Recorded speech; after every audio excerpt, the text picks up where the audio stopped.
ನನ್ನೆಲ್ಲ ಪ್ರೀತಿಯ ವೀಕ್ಷಕರಿಗೆ ಜೀವನ ಜ್ಯೋತಿ ಯೂಟ್ಯೂಬ್ ಚಾನೆಲ್ಗೆ ಸ್ವಾಗತ. ಸಮಯ ಮತ್ತು ಸಂದರ್ಭ ಎರಡಕ್ಕೂ ಎಷ್ಟು ವ್ಯತ್ಯಾಸ ಎಂದರೆ, ಸಮಯ ತುಂಬ ಜನರನ್ನು ಪರಿಚಯಿಸುತ್ತದೆ, ಸಂದರ್ಭ ಜೊತೆಗಿರುವವರ ನಿಜವಾದ ಮುಖವನ್ನು ಪರಿಚಯಿಸುತ್ತದೆ. ಯಶಸ್ಸನ್ನು ಬಯಸದ ವ್ಯಕ್ತಿಗಳು ಈ ಜಗತ್ತಿನಲ್ಲಿ ಯಾರೂ ಇಲ್ಲ.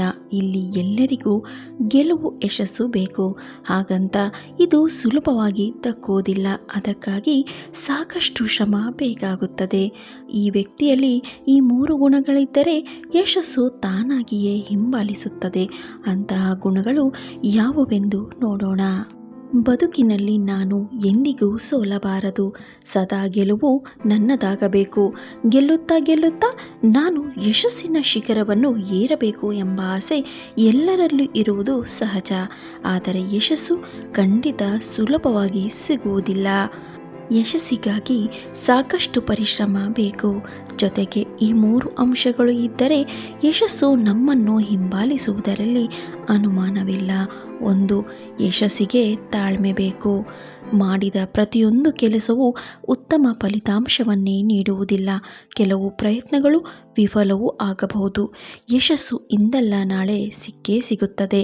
ಅದಕ್ಕಾಗಿ ತಾಳ್ಮೆಯಿಂದ ಇರುವುದು ಮುಖ್ಯವಾಗುತ್ತದೆ. ತಾಳ್ಮೆಯ ಪ್ರತಿಫಲ ಎಷ್ಟು ಸಿಹಿಯೋ ತಾಳ್ಮೆಯ ಆರಂಭ ಅಷ್ಟೇ ಕಹಿಯಾಗಿರಬಹುದು. ಪ್ರತಿಫಲದ ಸಿಹಿಯ ಮಾಧುರ್ಯ ಸವಿಯಲು ತಾಳ್ಮೆಯಿಂದ ದುಡಿಯಬೇಕು. ಪರಿಸ್ಥಿತಿ ಎಂಥದೇ ಬರಲಿ, ನಿಮ್ಮ ಮಾತುಗಳು ಹಾಗೂ ಸ್ವಭಾವ ನಿಯಂತ್ರಣದಲ್ಲಿರಲಿ.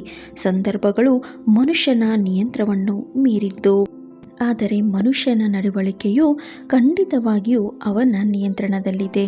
ಆದ್ದರಿಂದ ನಿಮ್ಮ ನಡವಳಿಕೆಗೆ ನೀವು ಅಂತಿಮವಾಗಿ ಜವಾಬ್ದಾರರಾಗಿರುತ್ತೀರಿ. 2. ಗೆಲ್ಲಲು ಕಲಿಯಿರಿ.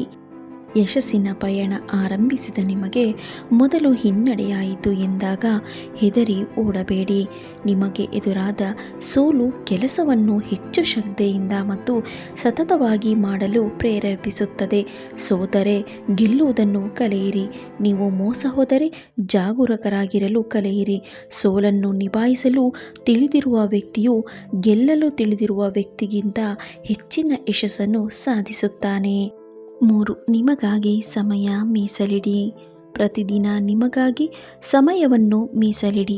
ದಿನಕ್ಕೆ ಒಮ್ಮೆಯಾದರೂ ನಿಮ್ಮೊಂದಿಗೆ ಮಾತನಾಡಿ. ನಿಮಗೆ ಬೇಕಾದುದನ್ನು ನೆನಪಿಡಿ. ನಿಮ್ಮ ಆರೋಗ್ಯವನ್ನು ಮೌಲ್ಯಮಾಪನ ಮಾಡಿ. ನೀವು ಏನನ್ನು ಯೋಚಿಸುತ್ತೀರೋ ಅದೇ ನೀವು ಆಗಿರುತ್ತೀರಿ. ನೀವು ಬಲಶಾಲಿ ಎಂದು ಭಾವಿಸಿದರೆ ನೀವು ಬಲಶಾಲಿಯಾಗಿರುತ್ತೀರಿ. ನಾನು ದುರ್ಬಲ ಮತ್ತು ಏನೂ ಮಾಡಲು ಸಾಧ್ಯವಿಲ್ಲ ಎಂದು ನೀವು ಭಾವಿಸಿದರೆ ನೀವು ದುರ್ಬಲರ ಪಟ್ಟಿಯಲ್ಲಿ ಅಗ್ರಸ್ಥಾನ ಪಡೆಯುತ್ತೀರಿ. ಯಾರು ಬಲಶಾಲಿ ಮತ್ತು ಯಾರು ದುರ್ಬಲರು ಎಂಬುದನ್ನು ನೀವು ನಿರ್ಧರಿಸುತ್ತೀರಿ. ಜಗಳವಾಡಬೇಕೆಂದರೆ ತಾಳಿಗರಿಯು ಆಯುಧವಾಗುತ್ತದೆ. ಅದೇ ಬೇಡವೆಂದಾದರೆ ಕೊಡಲಿಯು ಊರುಗೊಲ್ಲಾಗಿ ಮಾರ್ಪಡುತ್ತದೆ. ಆದ್ದರಿಂದ ನೀವು ನಿಮ್ಮ ಇಚ್ಛಾಶಕ್ತಿಯನ್ನು ಬಲವಾಗಿ ಬದಲಾಯಿಸಿಕೊಳ್ಳಬೇಕು. ಯಾರಲ್ಲಿ ದೃಢ ಸಂಕಲ್ಪ, ಅಕ್ಷಯವಾದ ಆತ್ಮವಿಶ್ವಾಸ, ಆಸೆಯ ಛಲ ಇರುವುದೋ ಅವರಿಗೆ ಯಶಸ್ಸು ಕಟ್ಟಿಟ್ಟ ಬುತ್ತಿ. ಮನುಷ್ಯನಲ್ಲಿ ಸಾಧಿಸುವ ಛಲ ಮೂಡಿದಾಗ ಗೆಲುವು ತಾನಾಗಿಯೇ ಒಲಿದು ಬರುತ್ತದೆ. ತಾನು ಬಯಸಿದ್ದನ್ನು ಸಾಧಿಸಿಯೇ ತೀರುತ್ತೇನೆ ಎಂಬ ವಿಶ್ವಾಸ ಹೊಂದುವುದು ಮುಖ್ಯವಾಗುತ್ತದೆ. ಯಶಸ್ಸನ್ನು ಸಾಧಿಸುವ ಹಂಬಲ ವ್ಯಕ್ತಿಯ ಮನಸ್ಸಿನಲ್ಲಿ ಬೇರೂರಬೇಕು.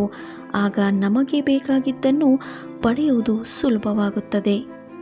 ಕೆಲವರು ಬದುಕಿನಲ್ಲಿ ಗುರಿ ಇರಿಸಿಕೊಂಡು ಮುಂದೆ ಸಾಗಲು ಆರಂಭಿಸುತ್ತಾರೆ. ಆದರೆ ಮಧ್ಯದಲ್ಲಿ ಅಡೆತಡೆಗಳು ಎದುರಾದರೆ ಅಲ್ಲಿಗೆಯೇ ತಮ್ಮ ಗುರಿಯನ್ನು ಮೊಟಕುಗೊಳಿಸುತ್ತಾರೆ. ಕಷ್ಟಗಳಿಗೆ ಹೆದರುತ್ತಾರೆ. ಆದರೆ ಯಾವಾಗಲೂ ಒಂದು ವಿಚಾರ ತಿಳಿದಿರಬೇಕು, ಕಷ್ಟಗಳು ಎಂದಿಗೂ ನಮ್ಮ ಶತ್ರುಗಳು. ಅವು ನಮ್ಮ ಸಾಮರ್ಥ್ಯ ಹಾಗೂ ದೌರ್ಬಲ್ಯಗಳನ್ನು ಬಹಿರಂಗಪಡಿಸುವ ನಿಜವಾದ ಮಿತ್ರರು. ಪ್ರತಿ ಕಷ್ಟದಲ್ಲೂ ನಿಮ್ಮ ಶಕ್ತಿಯನ್ನು ಕಂಡುಕೊಳ್ಳಿ.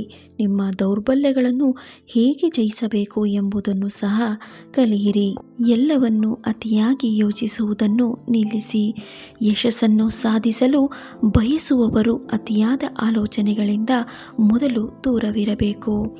ಕೆಲವರ ಗುಣ ಏನು ಅಂತ ಗೊತ್ತಾದಾಗ ನಮ್ಮಲ್ಲಿ ನಾವೇ ಬದಲಾವಣೆ ಮಾಡಿಕೊಳ್ಳಬೇಕು. ನಾವು ಖುಷಿಯಾಗಿ ಇರಬೇಕೇ ಹೊರತು ಅವರನ್ನು ಬದಲಾಯಿಸಲು ಹೋಗಬಾರದು. ಸುಮ್ಮನೆ ನಮ್ಮ ಸಮಯವೇ ವ್ಯರ್ಥವಾಗುತ್ತದೆ. ಇದೇ ನಮಗೆ ಜೀವನ ಕಲಿಸುವ ಬಹಳ ಮುಖ್ಯವಾದ ಪಾಠ. ಸ್ನೇಹಿತರೆ, ಈ ಮಾಹಿತಿ ಇಷ್ಟವಾದರೆ ಜೀವನ ಜ್ಯೋತಿ ಯೂಟ್ಯೂಬ್ ಚಾನಲನ್ನು ಸಬ್ಸ್ಕ್ರೈಬ್ ಮಾಡಿ, ಪಕ್ಕದಲ್ಲಿರುವ ಬೆಲ್ ಐಕನನ್ನು ಕ್ಲಿಕ್ ಮಾಡಿ, ಲೈಕ್ ಮಾಡಿ, ಶೇರ್ ಮಾಡಿ. ಧನ್ಯವಾದಗಳು.